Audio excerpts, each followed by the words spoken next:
Donald Trump versus the rest of the world. The stage is set for a G7 summit showdown.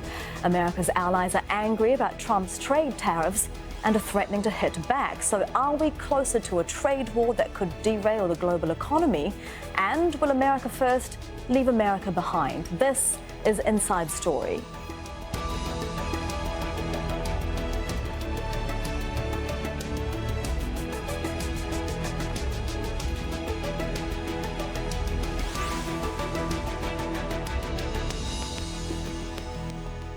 Hello and welcome to the programme. I'm Elizabeth Puranam. The leaders of 7 of the world's biggest economies are in Canada for what could be the most acrimonious G7 summit in years. Donald Trump's tariffs on steel and aluminium imports have caused outrage and a war of words with other world leaders. The US president also finds himself virtually isolated on the Iran nuclear deal and climate change. Our correspondent John Hendren reports from Quebec City. Inside and outside the G7 summit, disruption has replaced diplomacy. On the streets, demonstrators are descending on Quebec City, where Canada's leaders intend to avert a repeat of the 2001 Summit of the Americas, where these streets erupted in riots. This time, 9,000 police are taking no chances. Even Quebec's National Assembly has shut down. If it turns bad, it can get pretty nasty. We want to make sure that we took the good decision. Shopkeepers have boarded up buildings as the first protesters filled the streets. The first demonstration of the G7 began peacefully, and it turned into a march. As you can see, there were speakers, people ate baguettes, and hundreds of people demonstrated, but peacefully. But when the police came, they showed that they were prepared in case there was trouble. Planners were so concerned that they've completely secured the summit site at Charlevoix, leaving demonstrators to gather 140 kilometers away in Quebec City. At the gathering itself, leaders are calling it the G6+1, the U.S. against the rest. All 6 U.S. allies in the group of 7 of the world's largest economies oppose Donald Trump's tariffs on steel and aluminum and hope to avert a trade war. Perhaps Trump doesn't mind he's being isolated today, but for us here it matters, because these 6 countries here represent values. They represent the economic market with a strong history, and as one certainly also represent a true force on the international level. It's the diplomatic equivalent of a family intervention. As Donald Trump prepared to arrive, French President Emmanuel Macron and Canadian Prime Minister Justin Trudeau met to talk about how to talk to the U.S. president. There's no question that on trade, on climate change, on some other issues, there will be differences of perspective, but the role of the G7 is to provide a context to highlight the ways we work together and work through some of the differences in perspectives. Trump fired back via Twitter, saying in part, "Please tell Prime Minister Trudeau and President Macron that they are charging the U.S. massive tariffs and create non-monetary barriers." The meeting could end in a show of unity or a showdown. If you are going to carve the world up and you're going to have United States versus rest of world, the rest of the world is going to be bigger and it's going to be more important. As the leaders and protesters gather in Quebec, those watching the G7 around the world remain in suspense, wondering whether history will be made inside the meeting or outside. John Hendren, Al Jazeera, Quebec City.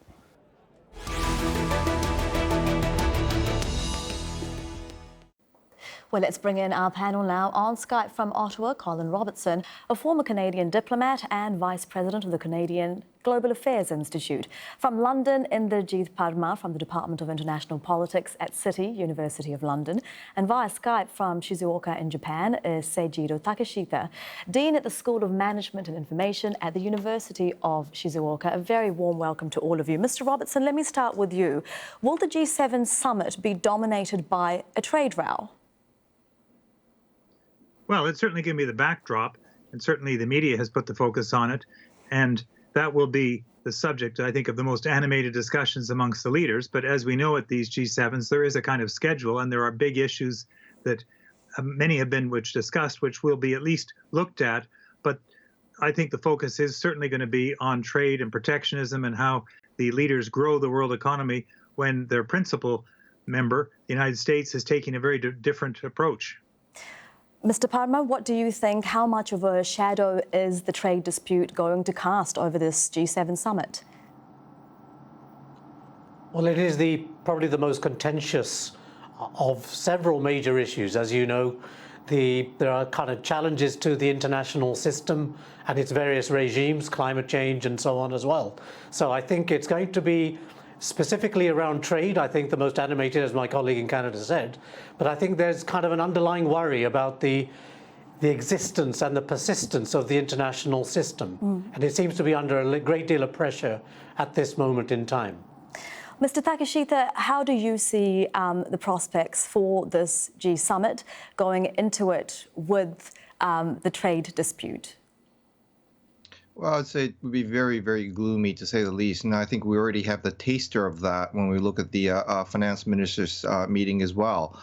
It's extremely clear, as the two gentlemen has clearly depicted, that the irrational, I would say, claim and actions by the United States, who actually should be the pillar of these G7 meetings, is causing quite a lot of turmoil. And the problem here is that I think it is disintegrating a lot of cohesiveness that were built over decades in the Western Hemisphere. And this is a very, very bad timing in the sense that we're seeing a lot of geopolitical risk involved, particularly, for example, like in Asia. So this is an area where we do not want to see a regression of protectionism, thus leading to trade war. This is a very, very bad timing for that, I think.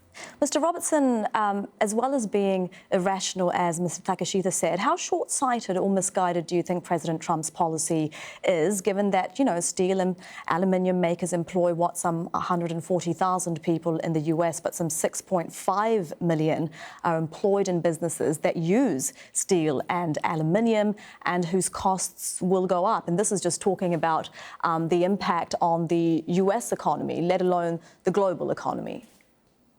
Well, you're exactly right.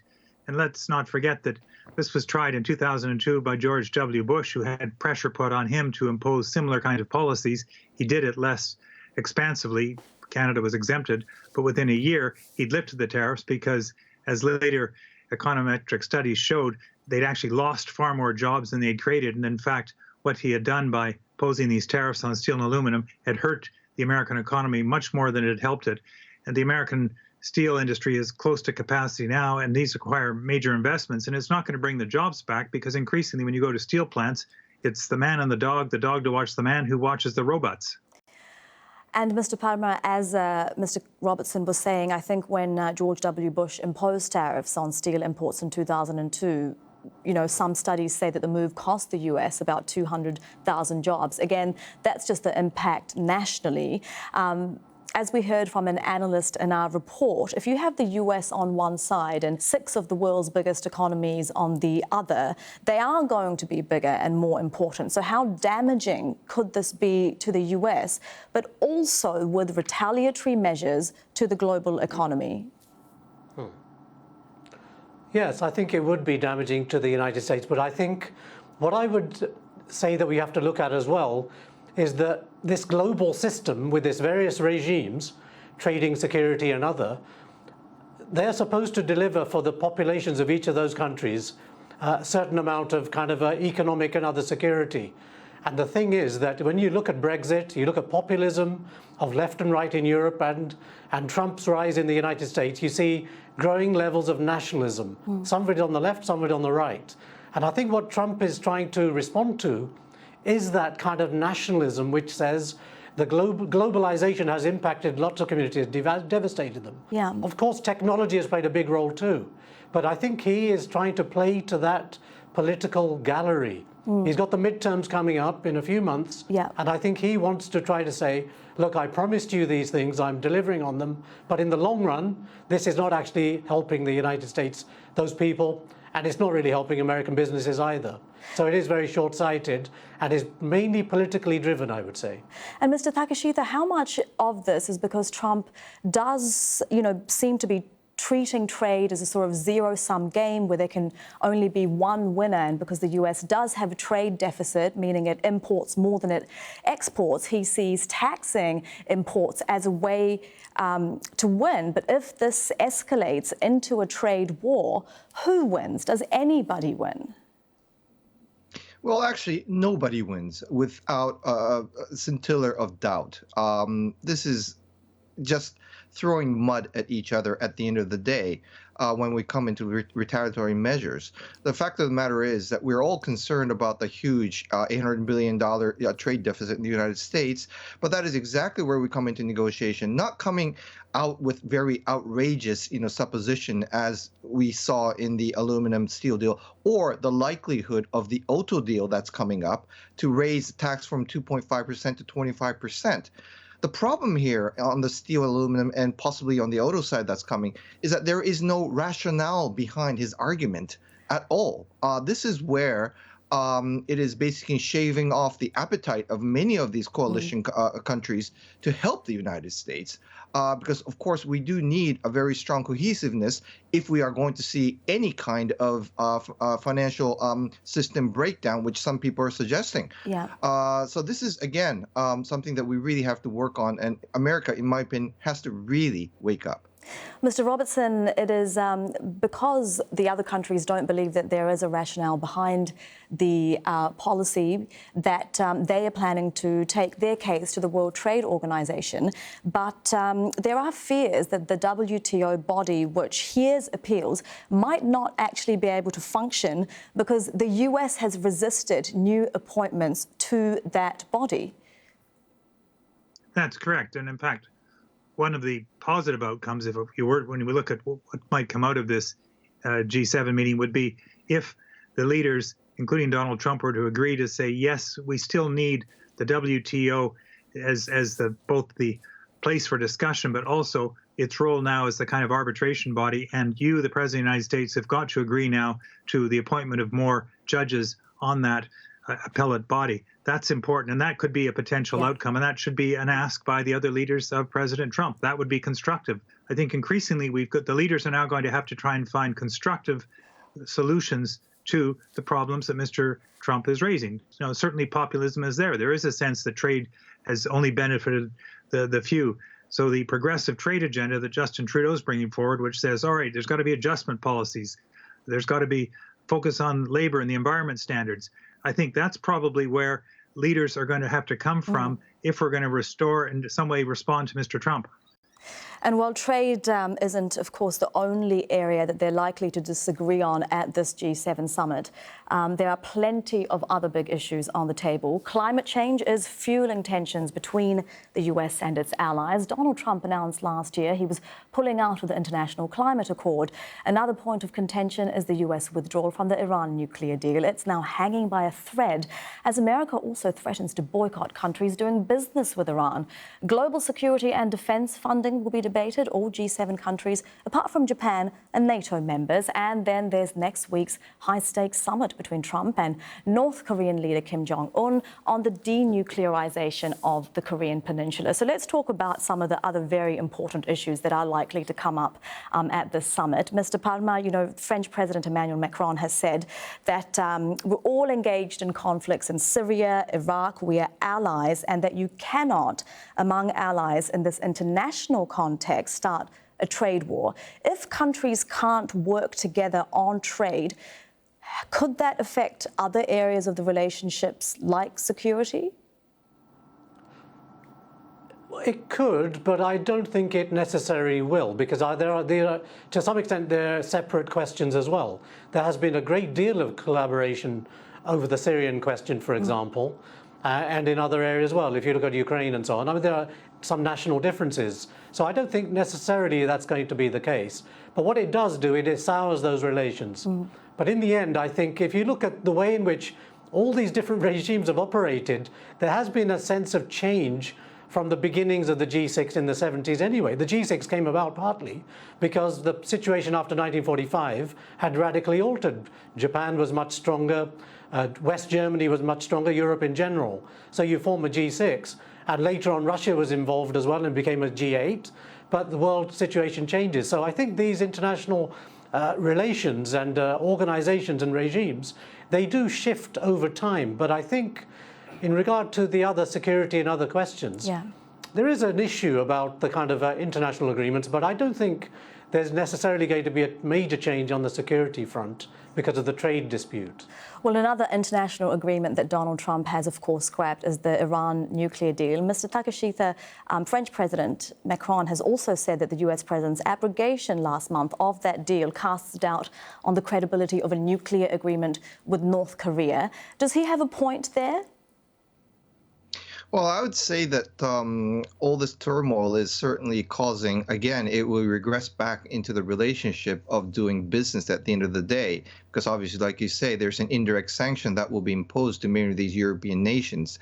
And for that reason, I can clearly see that, for example, the Japanese are backing off quite rigorously from making any further investments because they can see the further turmoil and uncertainty, ambiguity that is rising quite rapidly. So certainly it is not helping at all in any hand under this situation. And again, the move from Europe, we can also see that there will be a lot of cracks that are appearing, maybe from political side, but that will definitely impose cracks on the economic issue as well.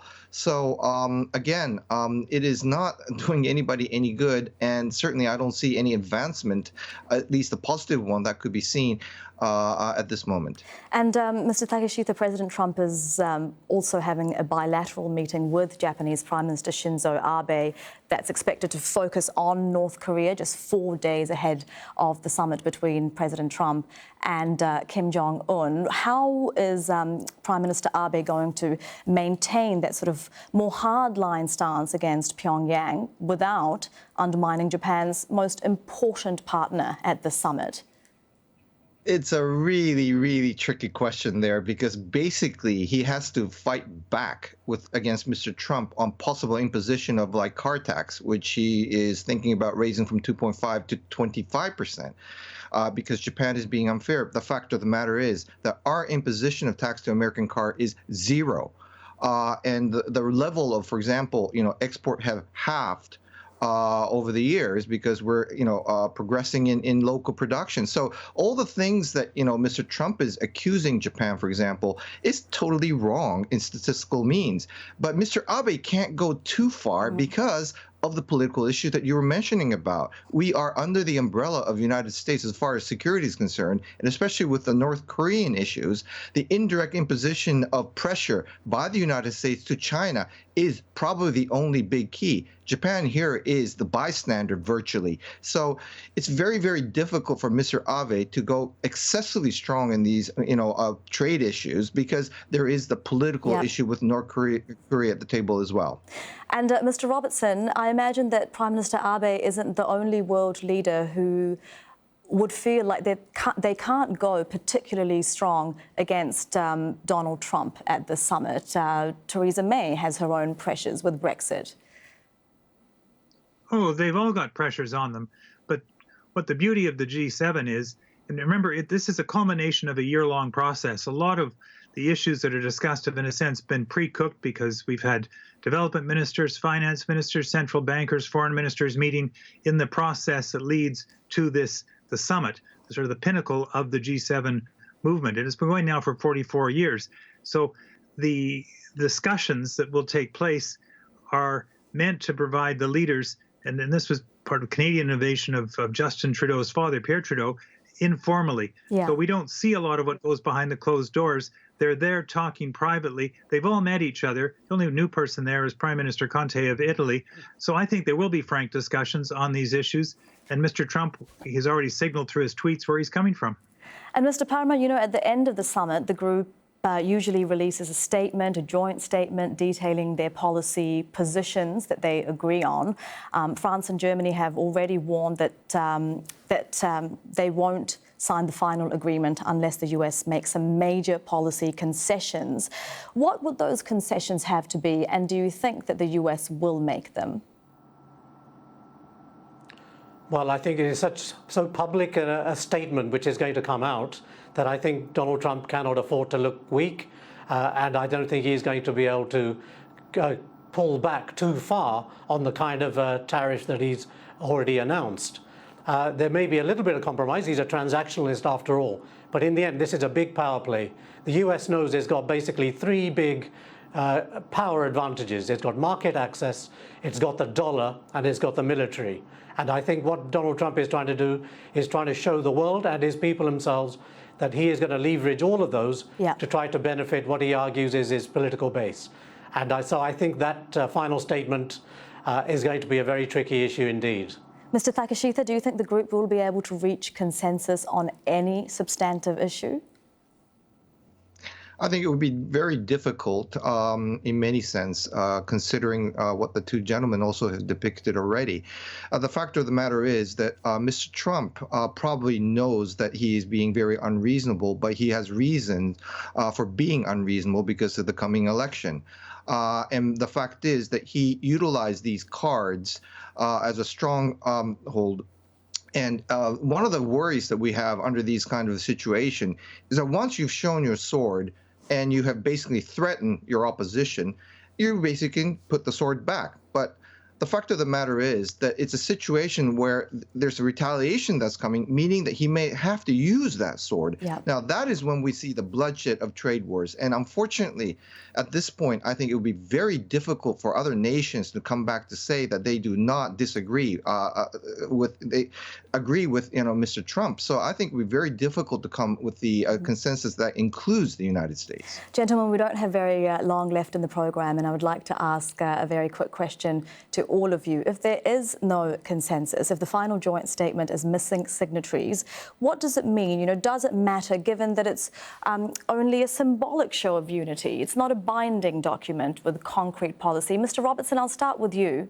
Well, I think, in fact, there will be some things. I think there probably will be a communique. It may be short like it was in Italy. I think they have already agreed on things like gender, women's empowerment, cleaning up the oceans. These are small but not insignificant. 30 years ago, climate really wasn't on the agenda. The G7 leaders helped put it on the agenda. So, yes, on trade, we're not likely to reach consensus. But on a number of other things, what is important about the G7 it is a process, and it is the top table for the big democracies. Mr. Parmar? Yeah, I think that the G7 is symptomatic of the way in which the world power is structured. It doesn't include everybody, like China, India, for example. But I think in the end it does reflect a degree of interdependence. And we shouldn't forget how interdependent are these economies, their financial systems, their policing, intelligence and security systems. So although there is a spat, there is a kind of degree of centrifugal forces going on, but I think in the end those elites which maintain those broad systems, I think they're not going to necessarily dissipate entirely. So there will be a communique and so on, but there are some ruptures clearly emerging, which have been coming along for quite some time, particularly the end of the Cold War, really. And Mr. Takeshita? Well, with the emergence or possible emergence of the worries of a financial turmoil that's arising, for example, like in Argentina or in Italy, I think we do need to find some kind of consensus communique. But that said, I think what we're seeing is the fact that 6 of the 7 nations agreed to disagree rather than anything else, at least on the bottom line of the trade issues. All right, Mr. Takeshita, thank you very much for that. And thank you to all of our guests. That is Colin Robertson in Ottawa, Inderjeet Parmar in London, and Seijiro Takeshita in Shizuoka. And thank you too for watching. You can see the program again anytime by visiting our website, aljazeera.com. And for further discussion, do go to our Facebook page. That's facebook.com/AJ Inside Story. You can also join the conversation on Twitter. Our handle is @AJ Inside Story. From me, Elizabeth Puranam, and the whole team here, bye for now.